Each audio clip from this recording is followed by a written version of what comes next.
भारत के इतिहास में एविएशन का सबसे बुरा दिन था कल का, क्योंकि कल अहमदाबाद में बहुत बुरा हादसा हुआ। अहमदाबाद में सरदार वल्लभ भाई पटेल के यहाँ से एक फ़्लाइट निकलती है, Boeing 787 dream liner air India की फ़्लाइट वहाँ से निकलती है और जस्ट 30 सेकंड बाद जैसे टेक ऑफ करती है 30 सेकंड बाद वो अचानक ही डाउन हो जाती है। इसका रीज़न क्या है, इसके पीछे कौन मास्टरमाइंड है, पता चल चुका है। ये मैं इस वीडियो में बताने वाला हूँ आपको, लेकिन कुछ बातें क्लियर करना बहुत ज़रूरी है। यस, कुछ बातें करना बहुत क्लियर ज़रूरी है कि वाकई में कौन है रिस्पॉन्सिबल। ये जानने के लिए आपको कुछ चीज़ें समझना ज़रूरी है। एयर इंडिया की फ़्लाइट उड़ने के पहले सारी चेकिंग की जाती है। पहले इंजीनियर्स चेक करते हैं, फिर दूसरी बार इंजीनियर्स वीडियो बनाते हैं, तीसरी बार लाइव वीडियो चलता है जो अंदर के इंजीनियर्स देखते हैं। इसके बाद इंजीनियर्स ऑलरेडी वो फ़्लाइट कल रात मतलब परसों रात को पूरा कंट्री घूम के आई थी, बाहर से आई थी। और उसके बाद जो पायलट थे सुमित सबरवाल और क्लाइव कुंदर विक्रांत मेसी जो बॉलीवुड के स्टार है, उनके चचेरे भाई है। ये दोनों जो पायलट थे, को पायलट और मास्टर पायलट सुमित सबरवाल, जिनका ऑलरेडी 18,000 के ऊपर, सुमित सबरवाल का 18,000 के ऊपर फ्लाइट चलाने का एक्सपीरियंस था और क्लाइव कुंदर का भी बहुत बड़ा एक्सपीरियंस था और इनका रिकॉर्ड बहुत अच्छा था। तो पायलट की गलती यहाँ पे बिल्कुल ही ख़त्म हो जाती है। तो फिर गलती यहाँ पे दो चीज़ें मानी जाती है कि एयर इंडिया के फ़्लाइट में कुछ ना कुछ इशू हुआ है। एयर इंडिया टाटा ने लिया है अपने अंडर में और टाटा के ऐसे कोई पार्ट्स है जिसकी वजह से ये प्रॉब्लम हुआ है। क्योंकि मैक्सिमम टाइम पे ये चीज़ ऐसी होती है, क्योंकि ये जो फ़्लाइट का ब्लास्ट हुआ है, प्लेन क्रैश हुआ है, ऐसे प्लेन पहले भी लाइफ में क्रैश हुए हैं। इंडिया में भी एक पहले हुआ है और इंटरनेशनली भी एक हुआ है। भारत से एक फ़्लाइट निकलने वाली थी दुबई के लिए, उसका भी ऐसे ही क्रैश हुआ है। फ़्लाइट टेक ऑफ किया और अचानक डाउन हो गई, वो समुंदर में क्रैश हो गया था, जिसमें सारे लोग मारे नहीं गए थे। लेकिन यहाँ पे ऐसा हुआ है कि 242 लोग अंदर थे फ़्लाइट में, जिसमें से 230 यात्री थे और 12 लोग क्राउ मेंबर थे, जो पायलट और उनके एयर होस्टेसेस वगैरह। लेकिन इसमें से एक इंसान बच गया जो इमरजेंसी गेट के पास था, ब्रिटेन का आदमी था। वो एकदम अचानक कूद पड़ा, उसको पता लग गया धुआं आग निकल रही है, वो कूद पड़ा, उसकी सीट उड़ गई और वो नीचे बच गया। वो एक बच गया। 241 मारे गए, ऑन द स्पॉट मारे गए। लेकिन वो 241 ही नहीं मारे गए।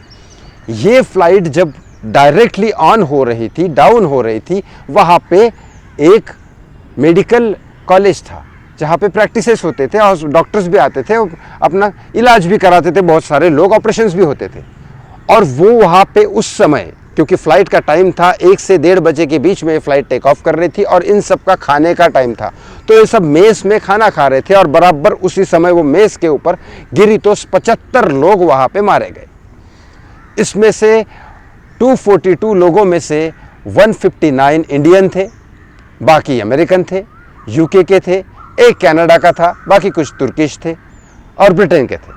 ब्रिटेन का एक आदमी बच गया और 241 लोग मारे गए और ये 75 लोग डॉक्टर्स के स्टूडेंट्स मारे गए, मेडिकल कॉलेज के स्टूडेंट्स मारे गए। अब यहाँ ये कहा जाता है कि ऐसे तो बहुत बार हुआ है, ऐसा नहीं कि भारत में ही हुआ है। एयर इंडिया के ही 3 बार ऐसे क्रैश हो चुके हैं, बाकी भी हो चुके हैं। मलेशियन फ़्लाइट का भी अभी तक पता नहीं चला है, गायब हो गई है, कहाँ ब्लास्ट हुआ है उसका अभी तक कोई पता नहीं चला है। और ऐसे सिर्फ भारत में नहीं हुआ है, ऐसे बाहर देशों में भी बहुत सारे चीज़ें हुई है। लेकिन एविएशन के प्रोजेक्ट में ये सबसे बड़ा हादसा है, क्योंकि जब टेक ऑफ हो जाती है तब फ्लाइट पायलट बिल्कुल ही नहीं घबराता, क्योंकि 2 इंजन्स होते हैं। अगर एक इंजन ऑफ हो गया तो पायलट बिल्कुल नहीं घबराता, क्योंकि वो उसको उस तरह से ट्रेंड किया जाता है। और सुमित सबरवाल बहुत ट्रेंड ऑफिसर थे जो मेन पायलट थे, और क्वाइल कुंदर भी काफ़ी ट्रेंड ऑफिसर थे, उनको भी काफ़ी एक्सपीरियंस था। तो एक इंजन अगर बंद हो जाता है, मैक्सिमम टाइम ऐसे ही होता है, एक इंजन अगर बंद हो जाता है तो उस एयरपोर्ट पे नहीं, नज़दीक के एयरपोर्ट में आराम से फ्लाइट टेक ऑफ कर सकती है, आराम से फ्लाइट लैंड कर सकती है सेकंड एयरपोर्ट पे, उसमें कोई इशू नहीं होता। लेकिन अचानक दोनों के दोनों इंजन बंद होना ये बहुत बड़ी ट्रेजेडी है। ये बहुत कम बार होता है, मतलब ये रेयरली होता है। और बराबर वहाँ पे मेडिकल स्टूडेंट्स के सामने गिरना, मतलब मेडिकल लोग भी मारे गए, 75 लोग ये, और वो 241, जिसमें से 12 क्रू मेंबर थे और 229 लोग पैसेंजर थे, जिसमें से 159 इंडियन थे, बाकी सब इंटरनेशनल थे। अब बताइए, इसमें पूर्व मंत्री, गुजरात के पूर्व मंत्री भी थे जो अपने लंदन में अपनी बेटी को मिलने जाने वाले थे, जो नरेंद्र मोदी के नज़दीक थे, वो भी उस हादसे में मारे गए। एक ही इंसान बचा था, वो जो किस्मत वाला था, अमित शाह जी, उनको जाके मिले भी। लेकिन अब मुझे एक बात बताइए, मैं आपको इस वीडियो में बताने वाला हूँ कि इसके पीछे राज क्या है।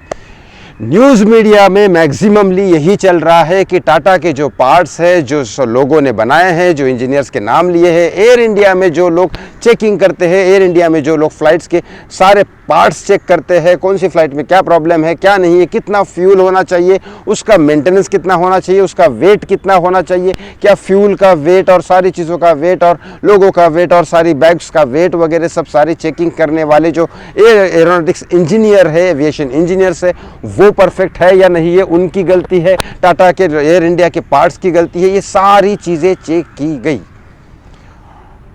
अब वहाँ पे न्यूज़ मीडिया में मैक्सिमम यही चल रहा है। दूसरी तरफ इशारा नहीं किया जा रहा है, क्योंकि ये फ्लाइट, समझ लीजिए, ये गुजरात से उड़ रही है, अहमदाबाद से, और जा रही है लंदन। और इसी फ्लाइट में कई सारे लोगों ने ये पूरा का पूरा आशंका जताया, हो सकता है वो एयर इंडिया के लोग हो, कि वो बोल रहे हैं कि नहीं, ये कंप्यूटर हैकर हो गया है और एयर इंडिया की कोई गलती नहीं है। हो सकता है एयर इंडिया के लोग हो जो एयर इंडिया से अपना पल्ला झाड़ना चाहते हैं और दूसरे देश के ऊपर डालना चाहते हैं कि हैक हो गया सिस्टम। लेकिन सच का पता चलेगा।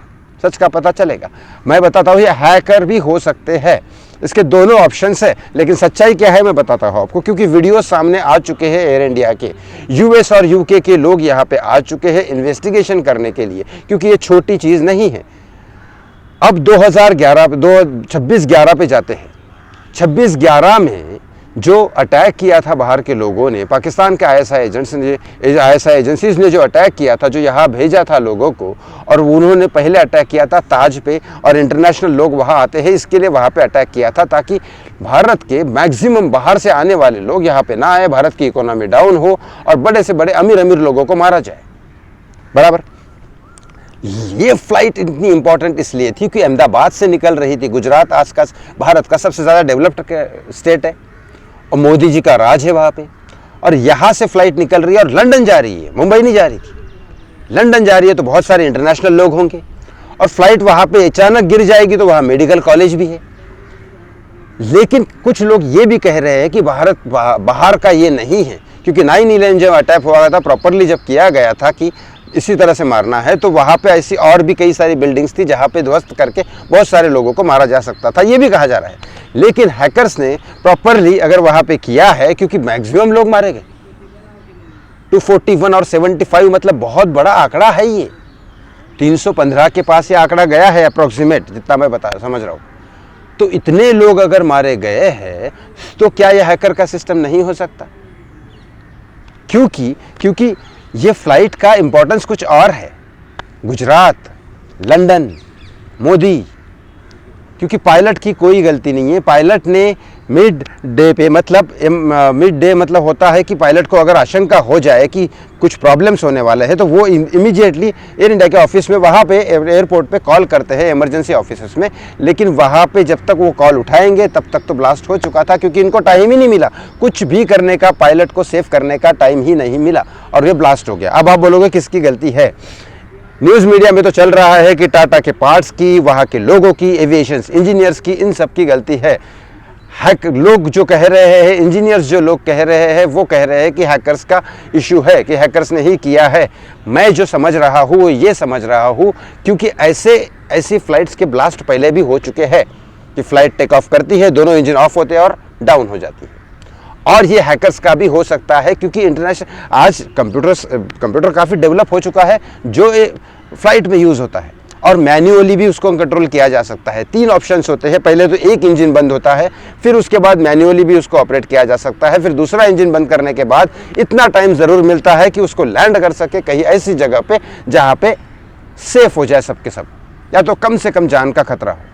लेकिन ऐसा बिल्कुल नहीं हुआ, एकदम डाउन हुआ और ब्लास्ट हो गया। ये 1987 में ऐसा होता था, अब नहीं होता है क्योंकि बहुत ज़्यादा ये है। लेकिन फिर भी ये दोनों चीज़ें साथ ही साथ चल रही है। तो क्या ये केस को दबाया जाएगा? क्या लोगों को, जो बड़े बड़े इंडस्ट्रियलिस्ट है, टाटा और एयर इंडिया, इनको ये करने सेव करने के लिए दूसरे लोगों पे डाला जाएगा, या फिर दूसरे लोगों का हैकर्स को हमारे देश में ऐसा कर सकते हैं इसीलिए या इन लोगों पे डाला जाएगा और कुछ इंजीनियर्स और कुछ ऑफिसर्स को निकाल के ये केस को बंद कर दिया जाएगा? क्या लगता है आपको? क्योंकि अभी तक ये तो कंफर्म्ड हो गया कि पायलट की गलती नहीं है। वीडियो सामने आ चुके हैं, इंटरनेट मैक्सिमम लोग ये कह रहे हैं कि फ़्लाइट की ज़्यादा प्रॉब्लम नहीं है, एविएशन इंजीनियर्स और कुछ पार्ट्स की दिक्कत है जो टाटा ने प्रोवाइड की। अब यहाँ पे दूसरी बात यहाँ आती है हैकर्स की बात। हैकर्स के बारे में अब मैक्सिमम लोग बात नहीं कर रहे हैं। आपको क्या लगता है इस बारे में? कमेंट बॉक्स में कमेंट करके ज़रूर बताएं। इस वीडियो को शेयर ज़रूर करेगा क्योंकि ये बहुत बड़ा इशू है भारत के लिए, इंसानियत के लिए, और ये बहुत बड़ा प्रॉब्लम है। इसका सॉल्यूशन निकलना चाहिए। इसका क्या हुआ है ये ज़रूर ही जानना ज़रूरी है सबके लिए। थैंक यू सो वॉचिंग मी। बहुत बहुत धन्यवाद। जय श्री राम। उन सब जिन्होंने अपनी ज़िंदगी खोई उनको भगवान शांति, उनकी आत्मा को शांति प्रोवाइड करे। बहुत बहुत धन्यवाद।